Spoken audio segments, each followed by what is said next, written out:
Les députés nationaux, les sénateurs, les agents de l'État, les autorités politico-administratives, les partenaires techniques et financiers, les experts et d'autres membres des organisations de la société civile ont participé le vendredi 20 septembre 2024 à la séance d'échange sur la problématique de la décentralisation en RDC dans le cadre des activités programme quinquennal au coaching territorial piloté par l'ONG belge Éco-Communication.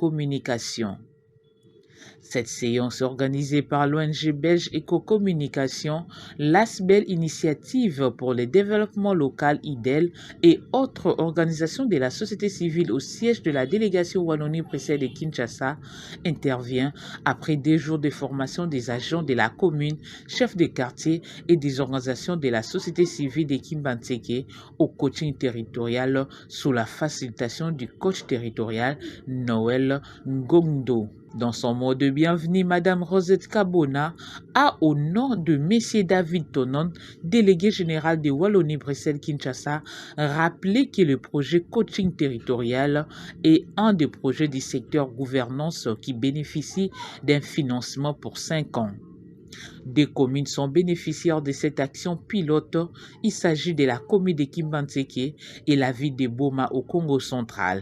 Elle a indiqué que dans le cœur même du projet, la dynamique mise en œuvre vise à stimuler la bonne gouvernance territoriale dans la gestion politique locale à travers les méthodes de coaching territorial. Pour le projet qui nous réunit ici ce matin, je crois que l'IDEL et Éco-Communication auront sûrement le temps d'en parler en profondeur.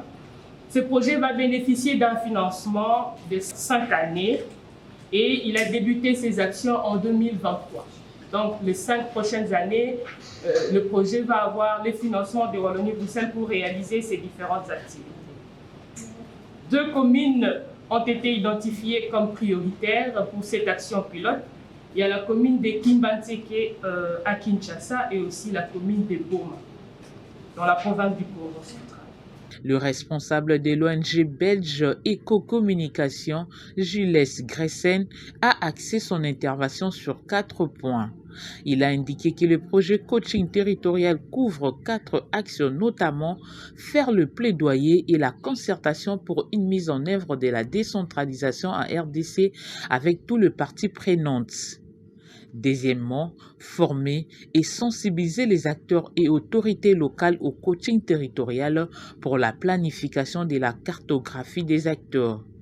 Et troisièmement, aider la mise en œuvre pratique des projets pour ces territoriales. Et enfin, le coaching territorial promet les dialogues, le respect de l'autre, la bonne cohérence d'action entre les autorités locales, la société civile et les collectivités locales dans la gestion des entités territoriales décentralisées. Une logique progressive d'accompagnement de la décentralisation ici en RDC avec les moyens du coaching territorial, sachant que le coaching territorial n'est qu'une méthodologie d'action, ce n'est pas un produit miracle et toutes les problématiques de la décentralisation ne vont pas être résolues à travers le coaching, mais le coaching promeut le dialogue, l'écoute, le respect de l'autre, le respect des points de vue de chacun d'entre nous pour qu'on aille ensemble dans la bonne direction et dans la direction de la décentralisation. Le coordonnateur de l'ASBEL Initiative pour le développement local IDEL,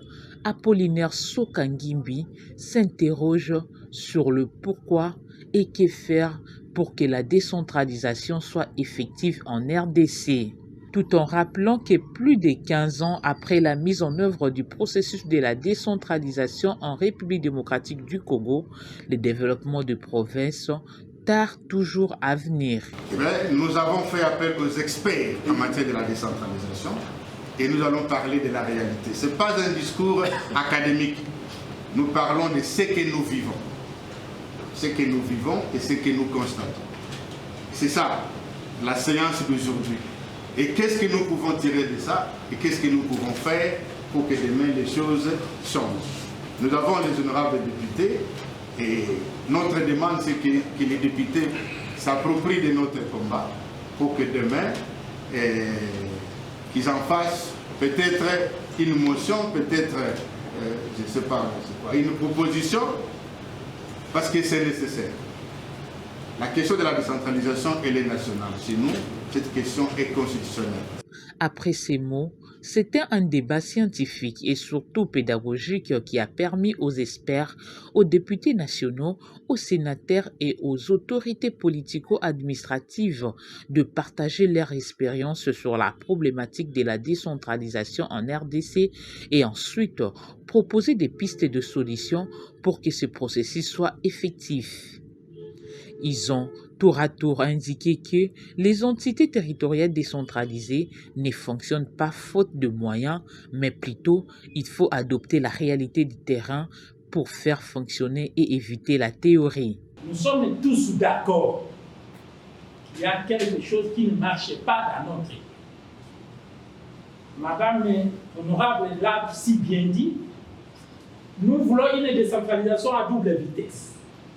Moi, je commence par là, parce que avant l'organisation des élections du 20 décembre 2023, la Commission nationale électorale a saisi le gouvernement par le biais du ministre de l'Intérieur, Sécurité, Décentralisation et Affaires coutumières pour dire, pour que moi j'organise les élections à tous les niveaux, voici les différentes contraintes qui ne vont pas permettre que j'organise de bonnes élections.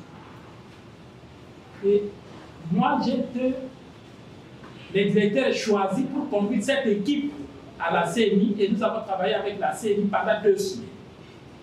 Et à l'issue de ces travaux, les recommandations ont été formulées au gouvernement et nous avons signé de communs accords avec les experts de la CNI et transmis au gouvernement.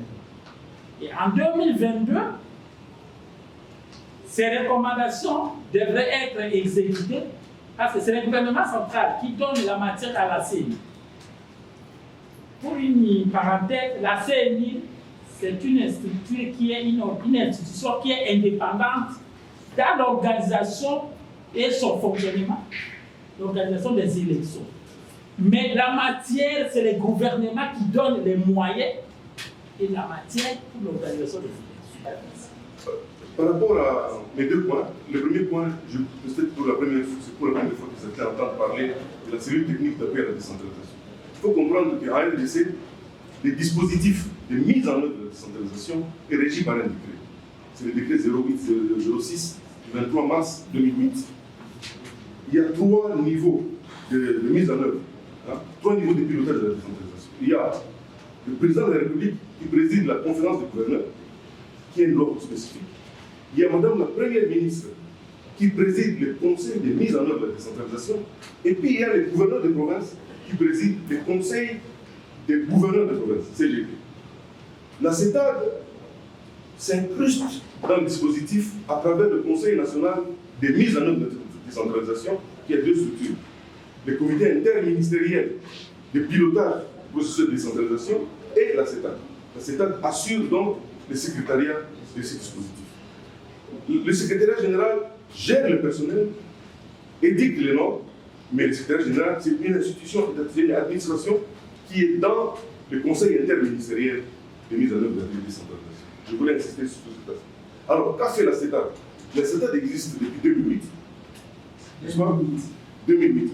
Depuis 2008, Madame, d'ailleurs, a eu l'honneur, nous avons eu l'honneur d'être reçus par Madame en 2009, à l'occasion de la première campagne sur la décentralisation. C'était à Roma, à l'époque du ministre Moussa Nyamouissi. Je tiens à la remercier pour sa gentillesse.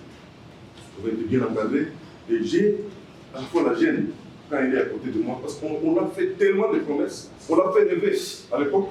Aujourd'hui, on n'a presque rien fait. Parmi les sujets abordés, les contraintes juridiques de la mise en place de la décentralisation en RDC, les réalités et défis des entités territoriales décentralisées en RDC, enfin, la contribution de provinces et entités territoriales décentralisées dans l'attente des engagements du gouvernement congolais. Les députés nationaux se sont engagés de jouer leur rôle pour qu'il y ait le développement à la base.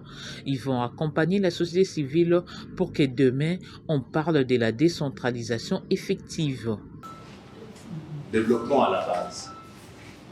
Hormis tout ce que la collègue vient d'évoquer, le gouvernement, le chef de l'État avait chef d'État avait résolu que l'on puisse penser à comment développer le pays au niveau de la base en construisant les écoles, les infrastructures sanitaires.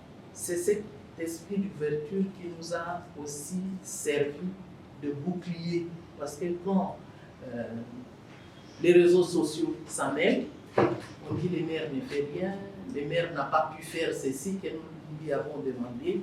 Au lieu que le maire s'explique, la société civile prend les devants pour dire le maire a fait ça, vous aussi population, faites ceci, contribuez à ceci et tout ça. Et si nous insistons sur la maîtrise de la capacité contributive de chaque entité, c'est parce que tous ces gens qui vous disent vous n'avez pas fait ceci, vous n'avez pas fait cela, ils ne contribuent pas. Le matin venu, il vend sa marchandise parce qu'il sait que quand il est quelque part répertorié, il va payer des taxes, il met sa marchandise sur la tête, il traverse toute la ville, il vend et personne ne... Tantôt, il a sa marchandise chez lui à la maison, il a ses activités chez lui à la maison, il est fait en ligne et il passe outre le mécanisme établi et il se développe.